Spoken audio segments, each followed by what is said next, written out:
So, guys, what's up? Actively watching the verdict. Right now, the jury is entering the courtroom, and I'm thinking it's going to be a guilty, because the judge just indicated that the question they had was about the definition of neglect. And that has been a very big thing and a very big theme in both of these cases. So I'm going to go silent for a second as I'm listening to this. So let's see what it says. Who's the foreperson? Or you're the foreperson? Could you read the verdict, please? Each count? Sure.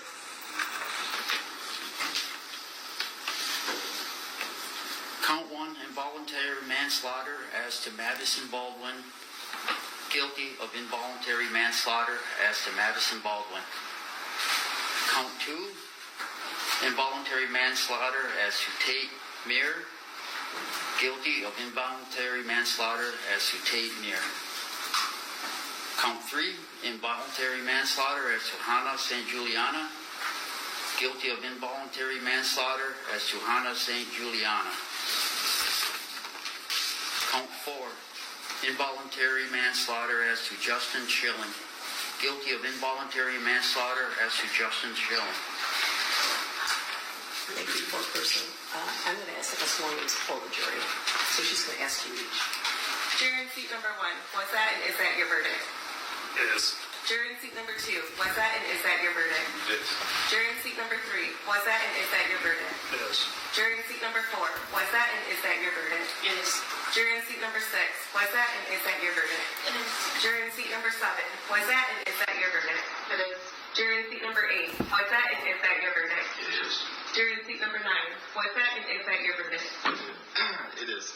Jury in seat number 11, was that and is that your verdict? It is. Jury in seat number 12, was that and is that your verdict?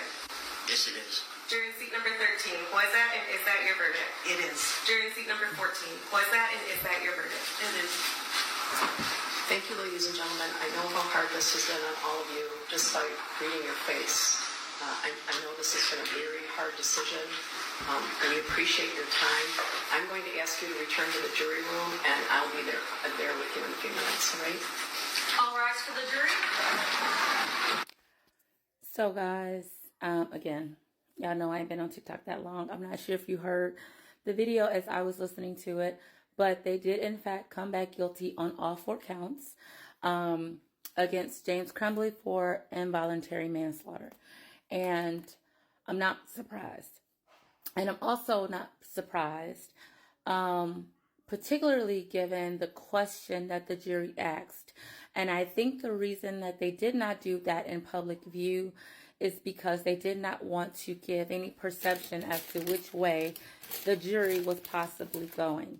And that question specifically was the definitions for gross negligence, basically, and willful and wanton neglect.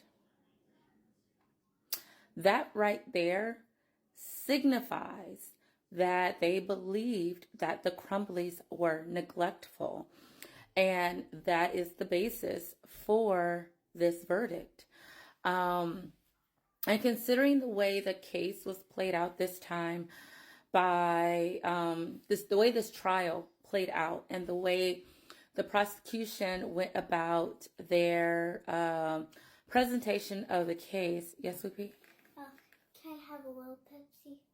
You want a little Pepsi? Yeah, you can have a little Pepsi. Sorry.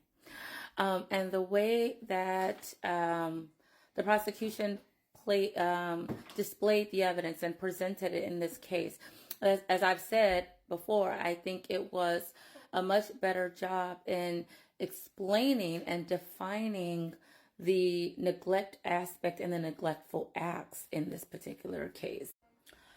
So, I'm not surprised by the verdict. I did think that of the 2 parties, James Crumbley had a better chance of getting an acquittal. but I still felt that there were quite a few omissions on his behalf that showed the willful and wanton neglect. Specifically, as I had gone through before, is the one omitting from the counselor that they had purchased him a gun.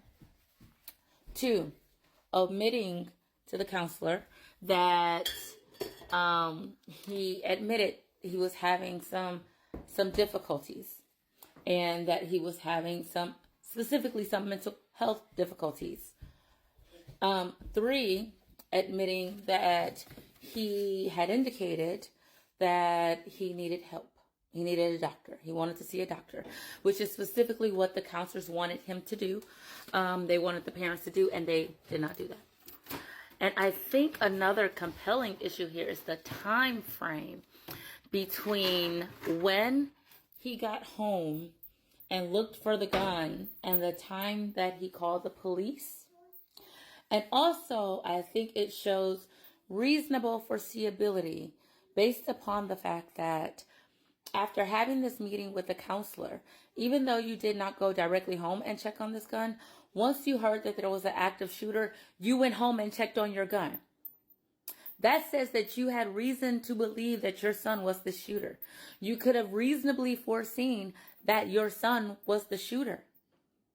So that raises, the issues that goes into the issue of neglect.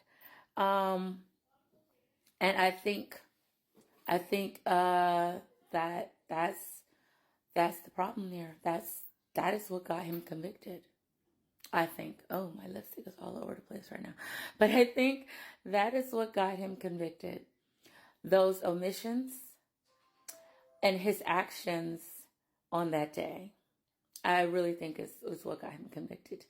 And I think when the jury asked about the definitions, their question was specifically about the definitions for gross negligence and willful and wanton neglect. Like I think that was an indicator of where they were going.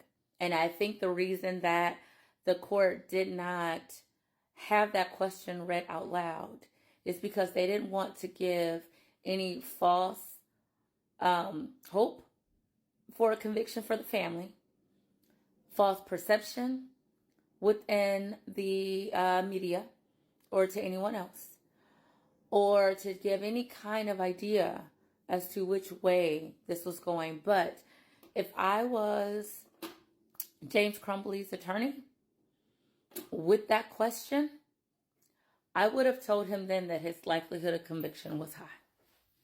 Because the jurors said it. The jurors told us with that question. The jurors let it be known that they believed these actions to be negligent, but they wanted confirmation by the definition of these actions before they convicted him. I think that's exactly what they were doing. And I think that the jury was being very cautious, and I think the jury was being very mindful of the repercussions of their findings. And I think they probably had an idea of the conviction before they asked that question. And I think the answer to that question kind of confirmed it for them, is what I think.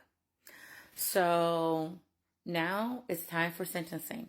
And I know I told you guys that I would do, my board with sentencing. I'll show you guys how we do Michigan sentencing guidelines. Yesterday just was not a good day. And neither was today. Look, I got this boot on and making doctor's visits and all kinds of stuff. So I will absolutely go through Michigan guidelines and how I anticipate the guidelines to come through in this case. So you guys have a good night. This one's in the bag. And I'll probably be watching and commenting on a couple other trials. Stay tuned. You guys have a great one.